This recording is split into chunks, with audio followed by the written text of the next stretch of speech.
शक्तिशाली भावनामुक्ती ध्यान, emotional freedom meditation. पूर्वतयारी आणि स्थिरता। एका शांत ठिकाणी आरामात बसा।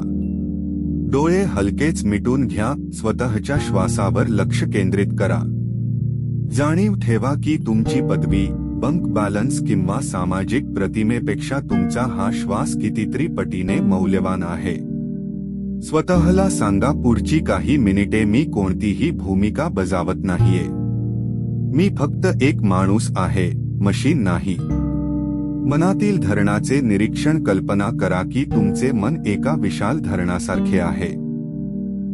बाहेरून या धरणाच्या भिंती, तुमची प्रतिष्ठा आणि यश खूप मजबूत दिसत आहे। पण या भिंतींच्या आत विचारांचा, काळजांचा, भीतीचा आणि दडपलेल्या दुःखाचा अथांग साठा साचलेला आहे। तुमच्या मनात असलेल्या नकारात्मक भावनांच्या, जसे की द्वेष, राग, चिंता, गाठींकडे लक्ष द्या। त्या गाठी म्हणजे तुम्ही वर्षानुवर्षे स्वतःसोबत वाहून नेणारे सडलेले बटाटे आहेत, ज्यांचा आता दुर्गंध येऊ लागला आहे। साक्षीभाव। आता तुमच्या मनात उठणाऱ्या भावनांच्या वादळाकडे फक्त एक साक्षीदार म्हणून पहा। जसा समुद्र वादळानंतर शांत होतो, तशी ही भावनाही शांत होईल। स्वतःला कोणताही लेबल लावू नका। मी कमकुवत आहे किंवा मला राग आलाय असे म्हणण्याऐवजी, माझ्या शरीरात या संवेदना उमटत आहेत, हे फक्त मान्य करा। तुमचा परफेक्ट राहण्याचा अहंकार बाजूला सारा आणि स्वतःच्या कमकुवतपणाचा स्वीकार करा। म्हणा, हो, मी आज आतून तुटलोय आणि मला मदतीची गरज आहे। आउटलेट उघडणे। आता त्या शरीररूपी धरणाचे दरवाजे म्हणजेच आउटलेट्स उघडा। तुमच्या डोळ्यांतील अश्रूंचा बांध फुटू द्या।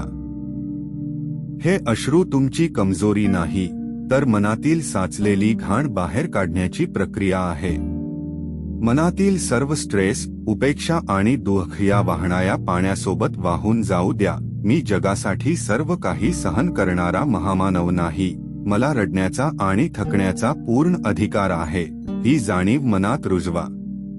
शब्दांचे परिवर्तन आणि मूल्यनिर्धारण। ज्या घटनांना तुम्ही परेशानी किंवा संकट म्हणत होता, त्यांना आता नवीन सकारात्मक शब्द द्या। ही एक शीख आहे, हे माझ्या प्रगतीचे निमित्त आहे।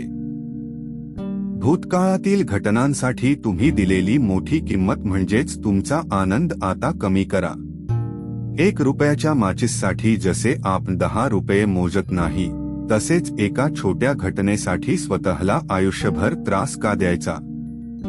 त्या घटनेला आणि व्यक्तीला मनातून मुक्त करा। समाप्ती आणि संकल्प। आता तुम्हाला हलके वाटत आहे, जणू तुम्ही सडलेल्या बटाट्यांचे ओझे फेकून दिले आहे। शांत राहा आणि स्वतःशीच संकल्प करा, मी आता आपल्या माणसांशी मनमोकळेपणाने बोलेन, संवाद साधेन आणि स्वतःला भावनांच्या ज्वालामुखीमध्ये जळू देणार नाही। हळुवारपणे डोळे उघडा।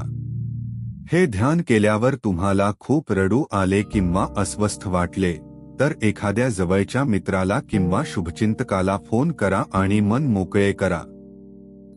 मिस यू म्हणणाऱ्या गर्दीपेक्षा तुमची शांतता ऐकू शकणारा तो एक माणूस जास्त महत्त्वाचा आहे।